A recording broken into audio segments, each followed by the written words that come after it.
Jai Guruji, Jai Guruji. Good morning, very good morning, everyone. Good morning from America, and a very warm welcome to everyone in this divine journey of Yogi Kathamrit.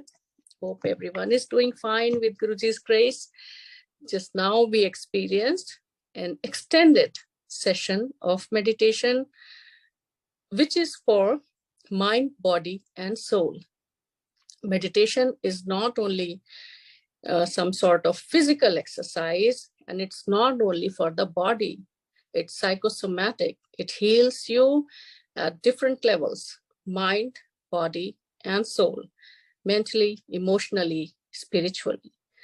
और आज का बहुत सुंदर शब्द जो हमने सुना, सतगुरु होए दयाल तो श्रद्धा पूरी। इतना सुंदर ये शब्द है, इतनी फ्रिक्वेंटली गुरुजी के दरबार में, एम्पायर स्टेट में गुरुजी के सामने बैठ के सुना कि एक एक लाइन, एक एक शब्द छप गया है मनोमस्तिष्क पे। बहुत ही सुंदर। और गुरुजी ने इतनी बार सुनवा के इस शब्द को बिल्कुल अपनी दिव्य ऊर्जा से चार्ज कर दिया है, इन्फ्यूज कर दिया है। तो इसीलिए ये शब्द ध्यान से बैठ के, ये बहुत मेडिटेटिव है। एक एक लाइन, एक एक शब्द इसका बहुत डीप मेडिटेशन में आपको ले जाता है। तो try to focus on every word and every line of this divine शब्द, and you will see how much connectivity you can experience. So जय गुरु जी। अब हम आज की रीडिंग पे आते हैं। एंड सबसे पहले गुरु जी को प्रणाम, and the great masters of Kriya Yoga, Mahavatar बाबा जी और परमहंस योगानंद जी को प्रणाम। आज की रीडिंग शुरू करते हैं।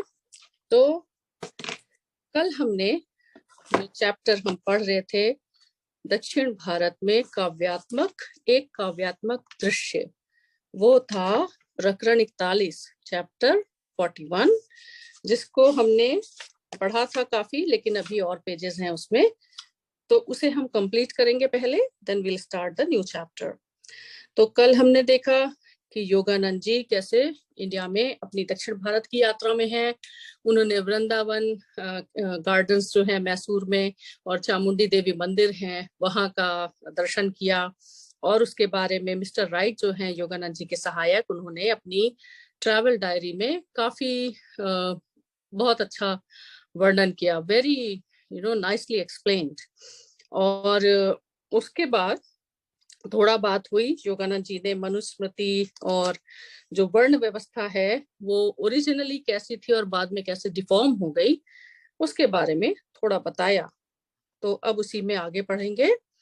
सो अब हम पेज 519 पे हैं, if you are following the same addition.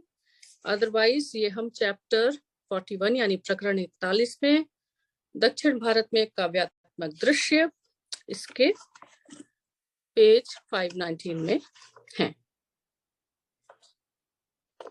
Manu ने समाज को ज्ञान, सद्गुण, आयु, रिश्तेदारी और अंत में संपत्ति के आधार पर लोगों को सम्मान देने का निर्देश दिया है। तो कल हमने पढ़ा था कि कोई सिर्फ जन्म से ब्राह्मण नहीं होता, द्विज यानी ट्वाइस बॉर्न, वो सिर्फ जन्म से जन्मना ब्राह्मण नहीं है, कर्मणा ब्राह्मण, कर्म से ब्राह्मण। और ब्राह्मण एक बहुत ही डिफरेंट टर्म है, जिसका मतलब होता है जो ज्ञान के मार्ग पे चलता है, जो ज्ञान देता है, जिसको स्पिरिचुअल नॉलेज है, वो सब ब्राह्मण हैं। वो सिर्फ जन्म से एक जाति नहीं होती है। वैदिक काल के भारत में धन के संचय को और ऐसे धन को जो लोकोपकार के लिए उपलब्ध ना होता हो, घृणा की दृष्टि से देखा जाता था। अत्यंत धनवान लोगों को भी यदि वे कृपण हो तो समाज में हीन स्थान मिलता था। तो धन के साथ साथ उस धन का सही इस्तेमाल करना भी बहुत जरूरी है लोक कल्याण के कामों में। काल के प्रवाह में जब वर्णाश्रम व्यवस्था जाति प्रथा के चौखटे में जकड़ गई तो समाज के लिए गंभीर रूप से हानिकारक बन गई। 1947 में स्वाधीनता प्राप्त करने के बाद भारत धीरे धीरे परंतु निश्चित रूप से जन्म पर नहीं बल्कि केवल नैसर्गिक गुणकर्म पर आधारित जाति प्रथा के प्राचीन मूल्यों की पुनर्स्थापना की दिशा में आगे बढ़ रहा है। पृथ्वी पर प्रत्येक राष्ट्र को दुख उत्पन्न करने वाले अपने ही विशिष्ट कर्म संचय को भोगना पड़ता है और इस प्रकार कर्मों को समाप्त करना पड़ता है। अपनी बहुमुखी प्रतिभा और अदम्य आत्मशक्ति से भारत जाति व्यवस्था में सुधार लाने में सफल हो रहा है। जैसे कि कल हमने बात किया कि गुरुजी के दरबार में कोई जाति और धर्म ये सबका कोई काम नहीं है, और जाति जैसी चीज तो कभी भी बिल्कुल भी गुरुजी ने उसको बिल्कुल डिस्कार्ड कर दिया। दक्षिण भारत इतना लुभावना है कि श्री राइट और मैं वहां अपने प्रवास को और बढ़ाना चाहते थे, परंतु निष्ठुर समय हमें से इसकी अनुमति नहीं दे रहा था। कोलकाता विश्वविद्यालय में इंडियन फिलोसॉफिकल कांग्रेस के समापन सत्र में व्याख्यान देने का मेरा दिन निकट आ रहा था। मैसूर में अपने प्रवास के अंत में इंडियन एकेडमी ऑफ साइंसेस के अध्यक्ष सर सीवी रमन से मैंने भेंट की और उनके साथ वार्तालाप में मुझे बड़ा आनंद आया। इस प्रतिभाशाली भौतिक विज्ञानी को 1930 में प्रकाश प्रसरण में उनके द्वारा किए गए आविष्कार के लिए नोबेल पुरस्कार से सम्मानित किया गया था। उनका आविष्कार रमन इफेक्ट के नाम से प्रसिद्ध है। पढ़ा होगा फिजिक्स में, याद हो, रमन इफेक्ट होता है जो लाइट के ऊपर उन्होंने काम किया था। मद्रास के शिष्यों और मित्रों से अनक्षापूर्वक विदा लेकर श्री राइट और मैं अपनी यात्रा पर निकल पड़े। रास्ते में हम लोग सदाशिव ब्राह्मण की पुण्य स्मृति में बने एक छोटे से मंदिर के दर्शनार्थ रुके। तो सदाशिव ब्राह्मण के लिए नीचे टिप्पणी है कि उनका वास्तविक नाम था स्वामी श्री सदाशिवेंद्र सरस्वती। इसी नाम से उन्होंने अपने ग्रंथ लिखे, ब्रह्मसूत्र एवं पतंजलि के योग सूत्र पर भाष्य। श्रृंगेरी मठ के स्वर्गीय शंकराचार्य श्री सच्चिदानंद शिवाभिनव नरसिंह भारती ने सदाशिव पर एक प्रेरक स्तोत्र लिखा है। 18वीं शताब्दी के संत की जीवन गाथा अनेक चमत्कारों से परिपूर्ण है। इन्हीं सदाशिव का एक बड़ा मंदिर नेरूर में है, जिसे पुडुकोट्टई के राजा ने बनवाया था। यह एक तीर्थ क्षेत्र बन गया है, जहां दैवी चमत्कार से अनेक लोग रोग मुक्त हुए हैं। 1750 में पुडुकोट्टई के राजा के लिए सदाशिव ने धार्मिक आचरण के कुछ नियम लिखे थे, जिसे उस राजा के बाद राजगद्दी पर बैठने वाले वहां के सभी राजाओं ने एक पवित्र धरोहर के रूप में संभाल कर रखा है और सदैव उनका पालन करने का प्रयास किया है। सदाशिव पूर्ण ज्ञानी संत थे तथा सभी को प्रिय थे। उनके बारे में दक्षिण भारतीय ग्रामों में अभी भी विलक्षण कहानियां प्रचलित हैं। एक दिन वे कावेरी नदी तट पर समाधि में लीन बैठे थे कि अचानक बाढ़ आई और लोगों ने उन्हें बाढ़ में बह जाते हुए देखा। इसके कई सप्ताह बाद वे कोयम्बटूर जिले में कोडुमुडी गांव के निकट मिट्टी के नीचे दबे हुए पाए गए। मिट्टी हटाने वाले ग्रामीणों के फावड़े जब उन्हें लगे तो वे उठ खड़े हुए और तेजी से वहां से चल दिए। एक वयोवृद्ध वेदांती पंडित को आध्यात्मिक तर्क युद्ध में परास्त करने पर गुरु से फटकार मिलने के कारण सदाशिव मुनि यानी मौनी बन गए। गुरु ने कहा था, तुम्हारे जैसा युवक जीभ पर संयम रखना कब सीखेगा?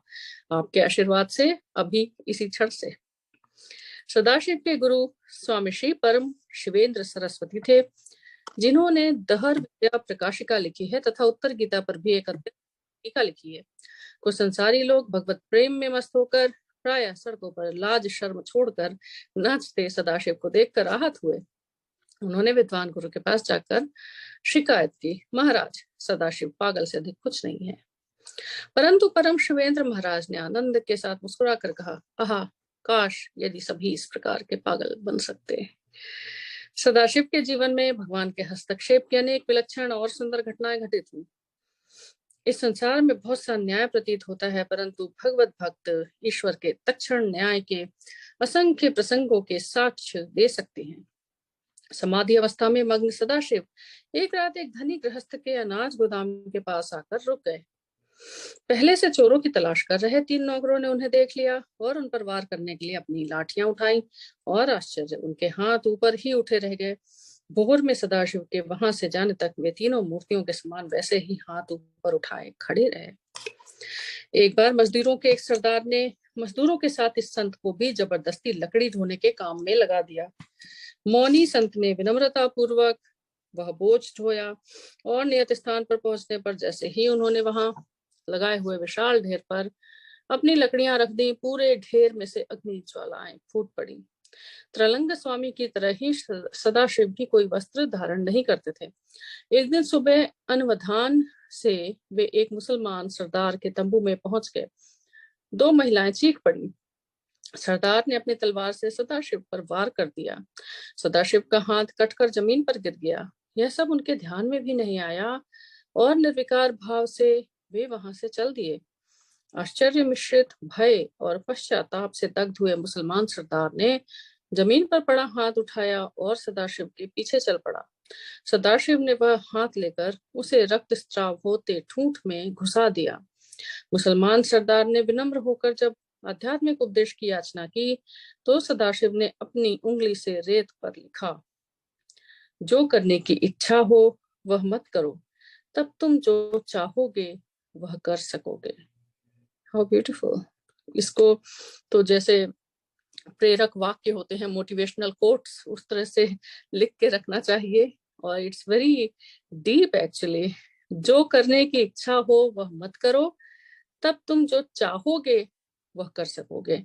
तो ये basically it signifies and it actually tells us about जो हमारी इच्छा है वो मन से गवर्न होती है, राइट। तो हमारा मन जो है वो हमेशा मटेरियलिस्टिक, ये जो वर्ड है इसके पीछे भागता रहता है।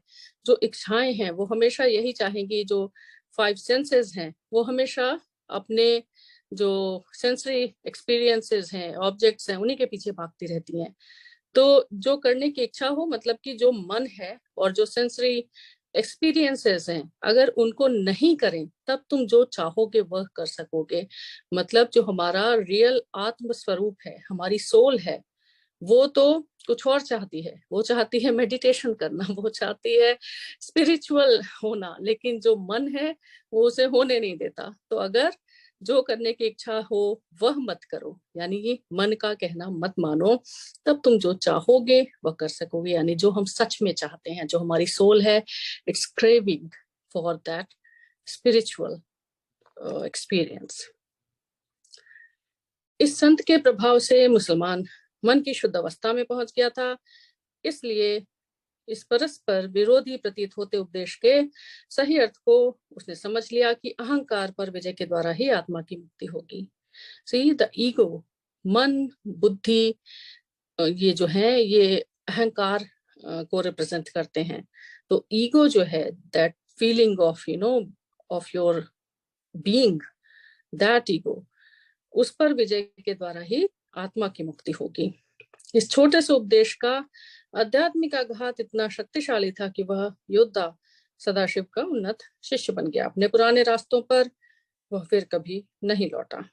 श्री सदाशिव के समक्ष गांव के बच्चों ने एक बार 150 मील दूर मदुरै का मेला देखने की इच्छा व्यक्त की। योगी ने बच्चों को इशारा किया कि वे उनके शरीर का स्पर्श करें। बच्चों के स्पर्श करते ही तत्क्षण सब के सब मदुरै पहुंच गए। वहां हजारों तीर्थयात्रियों के बीच बच्चे खुशी से घूमते रहे। कुछ घंटों बाद योगी वर परिवहन के अपने उसी सरल ढंग से बच्चों को वापस गांव में ले आए। बच्चों के माता चकित होकर उनके मुंह से मदुरै की शोभा यात्रा का असंदिग्ध वर्णन सुन रहे थे और बच्चों के हाथों में मदुरै की मिठाइयों के पैकेट भी देख रहे थे।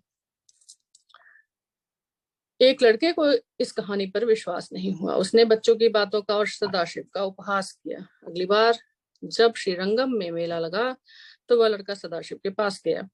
परिहास करने के स्वर में वह बोला, महाराज, उन बच्चों को आप जैसे मदुरै ले गए थे वैसे मुझे भी श्रीरंगम क्यों नहीं ले जाते। सदाशिव ने उसकी इच्छा पूरी कर दी और लड़का दूसरे ही क्षण उस सुदूर शहर की भीड़ में पहुंच गया।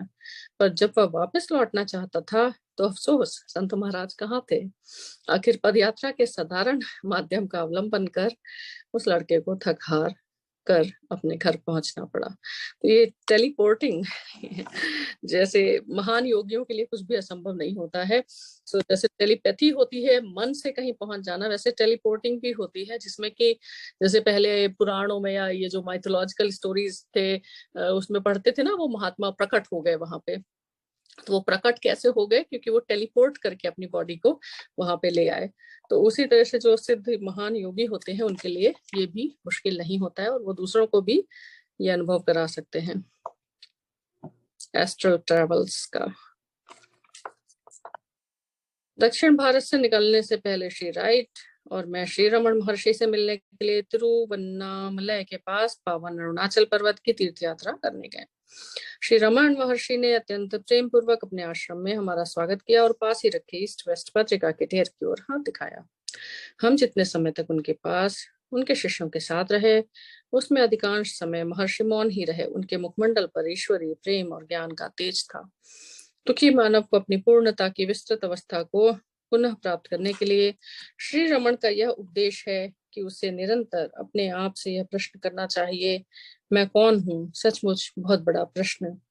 अन्य सब विचारों को दृढ़ता पूर्वक दूर ढकेल देने से साधक शीघ्र ही अपने सच्चे स्वरूप की गहराइयों में उतरता चला जाता है और दूसरे विचारों से मन भ्रमित होना बंद हो जाता है। भारत के इस ज्ञानी महर्षि ने लिखा है, द्वैत को और त्रित्व को कोई सहारा चाहिए, बिना सहारे के वे उत्पन्न नहीं हो सकते। उस सहारे का ज्ञान प्राप्त करने से वे ढीले पड़कर नष्ट हो जाते हैं। यही सत्य है। जो इसे जान जाता है वह फिर कभी नहीं लड़खड़ाता। रमन महर्षि बहुत ही सिद्ध योगी हुए हैं। उनकी फिलॉसफी बहुत फेमस है। उनकी बुक्स जो उन्होंने खुद तो नहीं लिखी, लेकिन एक किताब उनकी भी है मेरे पास, मैंने पढ़ी रमन महर्षि के साथ में, question and answers, and he is so spiritually elevated, एकदम ही सिद्ध योगी। और उनका तरीका सिर्फ ये है कि तुम सिर्फ अपने से पूछते जाओ, हु आर यू। जो सवाल इवन कर रहा है वो कौन है, जो प्रश्न पूछ रहा है वो कौन है, क्या तुम सिर्फ ये हो या ये नहीं हो, इससे ज्यादा हो।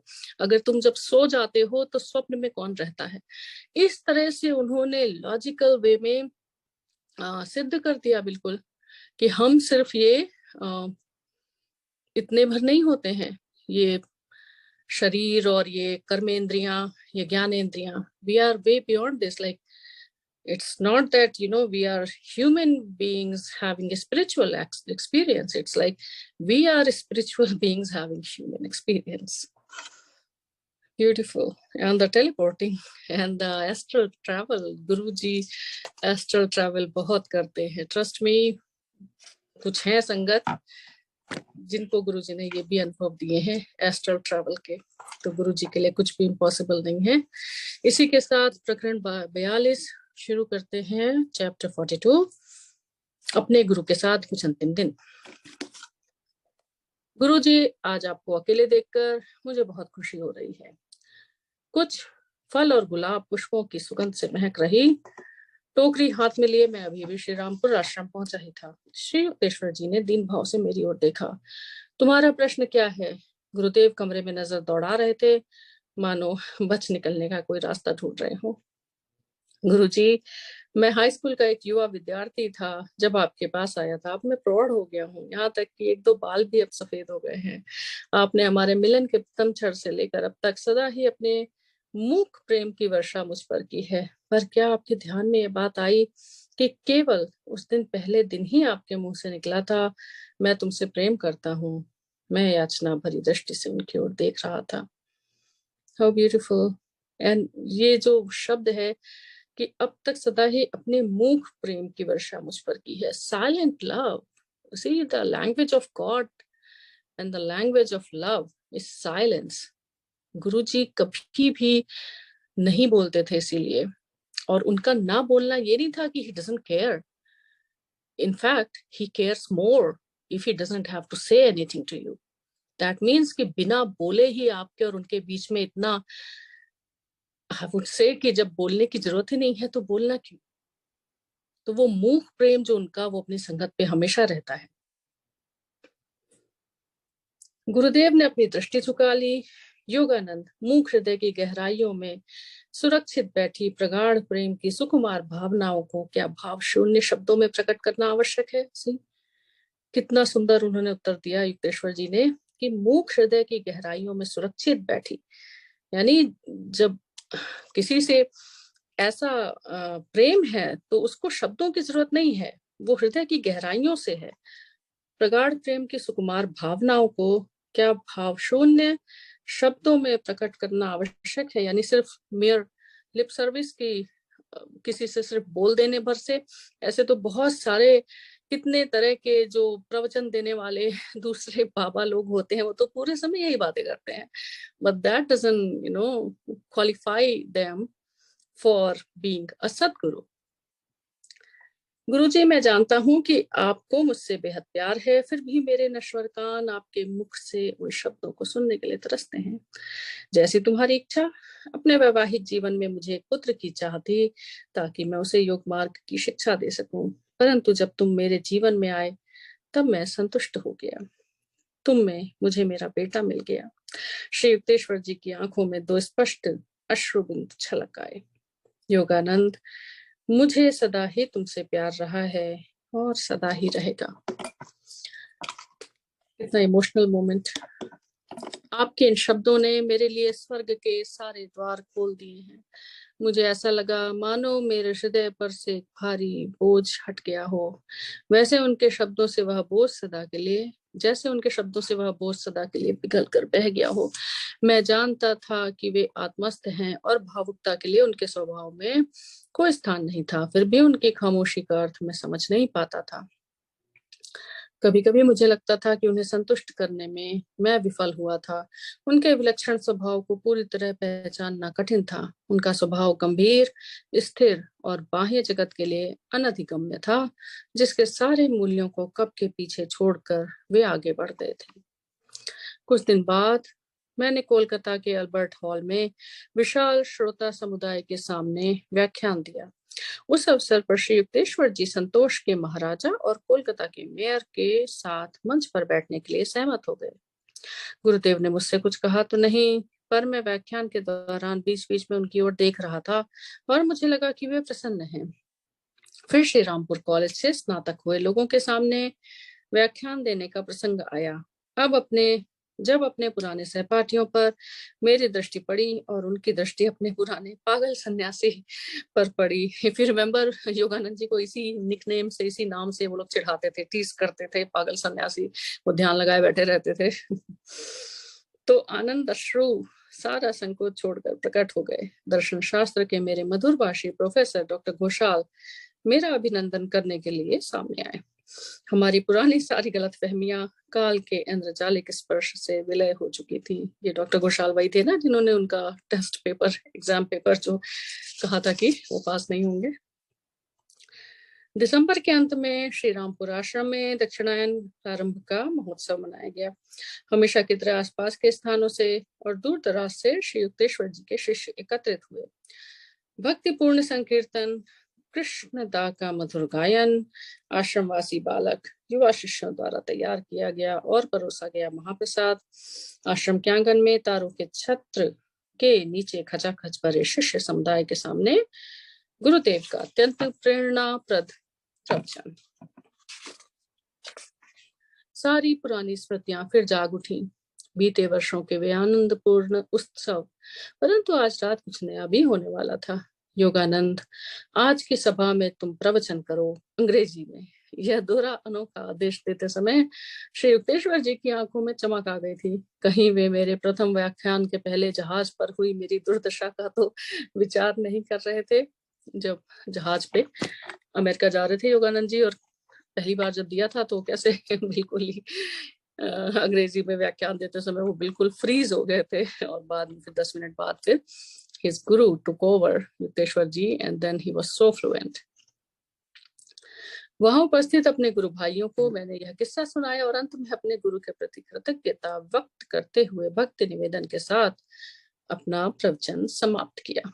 ऐसी बात नहीं कि केवल उस जहाज पर ही गुरुदेव का मोघ मार्गदर्शन मुझे प्राप्त हुआ था, मैंने कहा, बल्कि विशाल अतिथ्यशील अमेरिका में बिताए हुए 15 वर्षों में दिन प्रतिदिन सदा ही मुझे वह मिलता रहा।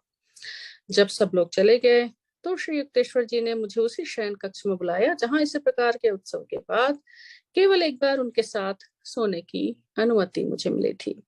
आज मेरे गुरुदेव वहां चुपचाप बैठे थे और उनके चरणों में कुछ शिष्यगण अर्धवृत्ताकार बैठे थे, सेमी सर्कल। जो गुरु जी के सामने भी हम लोग बैठते थे तो it used to be semi circle. वैसे तो एम्पायर स्टेट में हमेशा रोज में बैठते थे, लेकिन अदरवाइज बड़े मंदिर में या कहीं संगत जो है उनके सामने से सेमी सर्कल बैठती थी।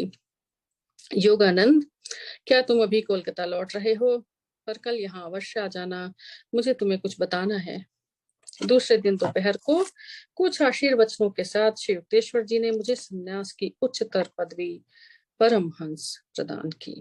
ये परमहंस पदवी है और इसके लिए टिप्पणी है, शब्दशः सबसे महान हंस। पुराणों में हंस को सृष्टिकर्ता ब्रह्मा का वाहन बताया गया है।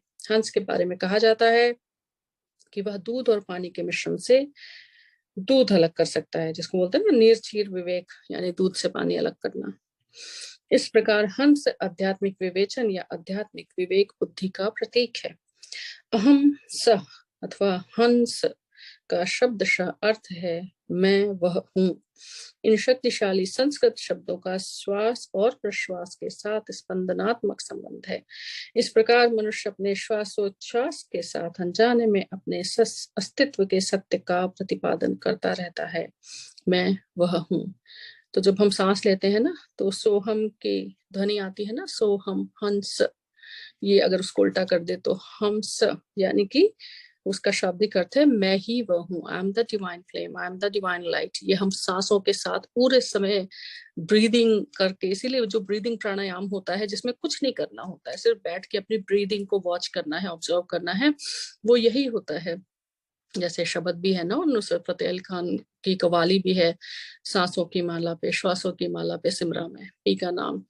तो ये श्वासों की माला, ये जो ब्रीदिंग है, ये हमेशा बहुत मेडिटेटिव होती है, क्योंकि इसमें यह सोहम या हंस, ये ध्वनि चलती रहती है अपने आप ऑटोमेटिकली ही। मैं उनके चरणों में प्रणाम कर रहा था, तब उन्होंने कहा, अब यह नई उपाधि तुम्हारी पुरानी स्वामी उपाधि का स्थान लेगी। मेरे अमेरिकी शिष्यों को परमहंस जी शब्द का उच्चारण करने के लिए कैसी कैसी कठिनाइयां आएंगी, यह सोचकर मैं मनी मन हंसने लगा।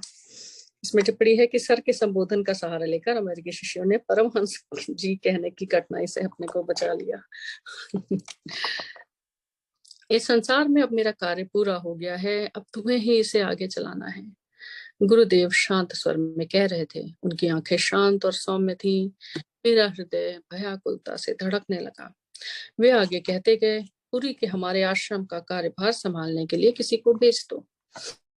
मैं सब कुछ तुम्हारे हाथों में सौंप रहा हूँ। तुम अपने जीवन की नौका को तथा संगठन की नौका को ईश्वर के किनारे पर सफलतापूर्वक पहुंचा सकोगे।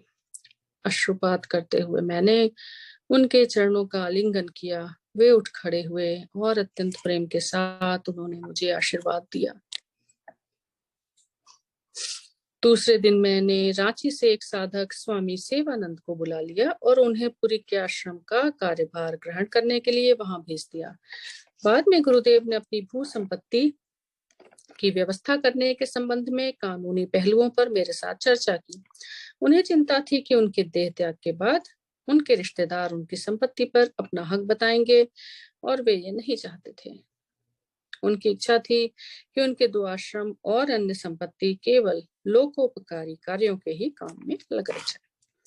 मेरे गुरु भाई अमूल्य बाबू ने मुझे बताया, अभी कुछ दिन पहले ही गुरुदेव के खिदरपुर जाने का पूरा प्रबंध किया गया था, पर वे नहीं जा सके। यह सुनकर अनिष्ट की आशंका से मेरा पूरा शरीर सिहर उठा। जब मैं बार बार इसके बारे में पूछने लगा तो श्री युक्तेश्वर जी ने केवल इतना ही कहा, मैं अब कभी खिदुरपुर नहीं जा पाऊंगा। एक क्षण के लिए गुरुदेव भयभीत बालक की भांति कांप उठे। इसमें ब्रैकेट में है कि पतंजलि ने लिखा है, बड़े बड़े संतों में भी अपने देह के प्रति उसके अपने स्वरूप के कारण किंचित सी आसक्ति रहती है। मृत्यु पर मेरे गुरुदेव जब कभी प्रवचन करते थे तो प्राय साथ में ये कहते थे, ठीक उसी प्रकार जैसे दीर्घ काल तक पिंजरे में रहने वाला पक्षी पिंजरे का दरवाजा खोल देने पर भी उड़ जाने में हिचकिचाता है। इसमें नीचे टिप्पणी है, स्मरणातीत काल से अनंत बार मिले मृत्यु के अनुभवों से बना देह का स्वरूप पतंजलि के योग सूत्र 2.9 में यह श्लोक आता है, देह के इस स्वरूप के कारण मनुष्य में यह जो प्रवृत्ति बनती है उसे अभिनिवेश कहते हैं। जो फिजिकल बॉडी का, एक इवन बड़े बड़े जो सेंट्स हैं उनको जो अटैचमेंट हो जाता है, जैसे इन्होंने कहा कि लगता जैसे कोई बर्ड है वो बहुत समय तक पिंजरे में है, तो उसको उस पिंजरे से अपने को आइडेंटिफाई करने लगती है कि यही मेरा असली जो वास्तविक स्वरूप है और स्थान है, यही है। तो इवन जब पिंजरा खोल दो तो भी वो इतनी यूज टू और इतनी ज्यादा अकस्टम्ड हो चुकी होती है इस पिंजरे से कि वो उसमें से भी उड़ने में उसको हिचकिचाहट होती है। यही सेम जो है ह्यूमन स्पिरिट के साथ होता है। मैंने अश्रुरुद्ध कंठ से उनकी याचना की, गुरुदेव कृपा करके ऐसा मत कहिए, कभी भी ऐसे शब्द मुझसे मत बोलिए। शांत मुस्कान श्री युक्तेश्वर जी के चेहरे पर फैल गई। उनका 81वां जन्मदिन पास आ रहा था, 81 यानी 81। फिर भी वे स्वस्थ और मजबूत दिखाई दे रहे थे।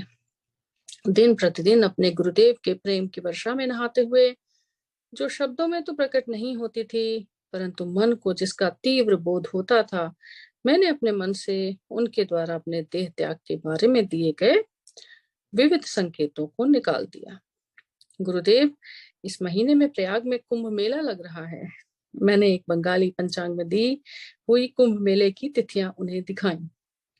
इसमें टिप्पणी है कि महाभारत में भी धार्मिक मेलों का उल्लेख है। ह्यूनसॉन्ग ने 644 ईस्वी में प्रयाग में हुए विशाल कुंभ मेले का वर्णन लिखा है। कुंभ मेला प्रत्येक 3 वर्ष बाद क्रमानुसार हरिद्वार, प्रयाग, नासिक और उज्जैन में लगता है और 12 वर्ष का आवर्तन पूरा कर फिर से हरिद्वार में आता है। इनमें से प्रत्येक स्थान में कुंभ मेला लगने के 6 वर्ष बाद अर्ध कुंभ लगता है। इस प्रकार प्रत्येक 3 वर्ष में अलग अलग स्थानों पर कुंभ और अर्ध कुंभ मेले लगते रहते हैं। तो कुंभ मेला तो सबको पता ही है, प्रयाग में कुंभ मेला होता है। माघ मेला इज एनुअल, जो हर साल लगता है। एंड कुंभ मेला जो होता है वो अर्ध कुंभ जो होता है वो 6 साल बाद, और पूर्ण कुंभ जो होता है वो 12 साल बाद लगता है। ह्यूनसॉन्ग ने यह भी लिखा है कि उत्तरी भारत के सम्राट हर्षवर्धन ने अपने पूरे राजकोष यानी 5 वर्ष की अवधि में संग्रहित का धन कुंभ मेले में साधु संन्यासियों और तीर्थयात्रियों को दान दे देते थे। जब ह्यूनसॉन्ग अपने देश चीन जाने के लिए प्रस्थान कर रहा था, तब सम्राट हर्षवर्धन ने उसे अनेक प्रकार के रत्न और स्वर्ण देना चाहा, परंतु वह इस भेंट को अस्वीकार कर बदले में इससे भी अधिक मूल्यवान मानकर 657 धार्मिक पांडुलिपियों को अपने साथ ले गया। तुम क्या सचमुच जाना चाहते हो? मेरे ध्यान में यह बात नहीं आ सकी कि उनकी इच्छा नहीं थी कि मैं उन्हें छोड़कर कहीं जाऊं। मैंने कहा, एक बार आपको प्रयाग के कुंभ मेले में ही बाबा जी का दर्शन प्राप्त हुआ था, शायद इस बार मुझे भी यह दुर्लभ सौभाग्य प्राप्त हो जाए। ऐसे सबकी वो इनर मोस्ट डिजायर वही होती है कि कुंभ मेले में बाबा जी के दर्शन हो जाएं।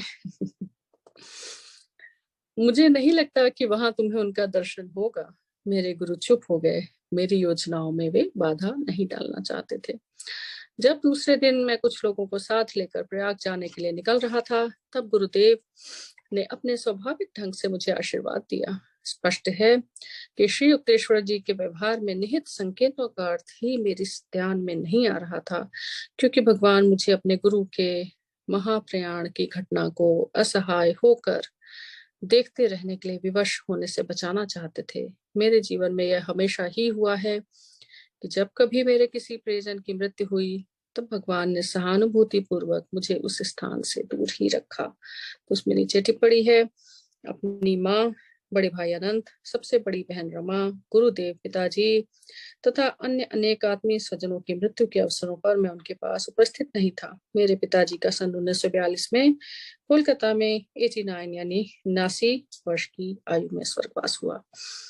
दैट रिमाइंड्स मी, गुरु जी का जब महासमाधि, अब तो आ ही रहा है महासमाधि दिवस, तो समहाउ जब 27 मई का वो जो संडे का लास्ट दरबार लगा था, उसके बाद और उसके पहले थोड़ा सा सी जो अभी हमने पढ़ा कि गुरु जी खुद ही से ये सब करते हैं, उनकी सारी लीला है। तो somehow I was not very well those days. वो तो बाद में पता चला, I was expecting, लेकिन गुरु जी ने मुझे उससे दूर रखा। रीजन नोन बेस्ट टू गुरुजी कि क्योंकि गुरुजी ने जब समाधि ली तो that day I was not there. गुरुजी ने मुझे, हम लोगों को अपने उसी रूप में आखिरी दर्शन दिए 27 मई को, जैसे वो हमेशा रहते थे, जैसे वो हमेशा इतने डिवाइन, इतने चीयरफुल। हालांकि उस दिन गुरुजी थोड़ा अपसेट थे, लेकिन अदरवाइज पूरा दरबार वैसे ही। और उसके बाद जब हमें ये संदेश आया था कि गुरुजी के लिए मंत्र जाप करना है, तो हमने किया। लेकिन उसके बाद फिर जब हम गए दूसरे संडे को, तब तक तो गुरुजी अपनी समाधि ले चुके थे। तो वो पूरा एपिसोड था, गुरुजी ने उससे मुझे दूर रखा, बचा दिया। क्योंकि maybe I don't know how we could have handle that. गुरुजी नोज बेस्ट, गुरुजी को सब पता है। इसलिए तो जो गुरुजी की फिजिकल फॉर्म की मेमोरी है, वो मेरे लिए हमेशा वैसे ही रहेगी कि गुरुजी उसी गद्दी पर एम्पायर स्टेट में वैसे ही अपने डिवाइन फॉर्म में बैठे हुए संगत को वैसे ही ब्लेस कर रहे हैं। इसलिए तो आज का रीडिंग यहीं पे समाप्त करें और कल हम इस चैप्टर को पूरा करते हैं। अभी इसमें थोड़े पेजेस और बचे हुए हैं, उसको हम कल कंप्लीट करके फिर दूसरा चैप्टर शुरू करेंगे। तो आज के लिए जय गुरु जी। Thank you everyone, thank you for joining and stay tuned in, stay connected, stay blessed. जय गुरु जी।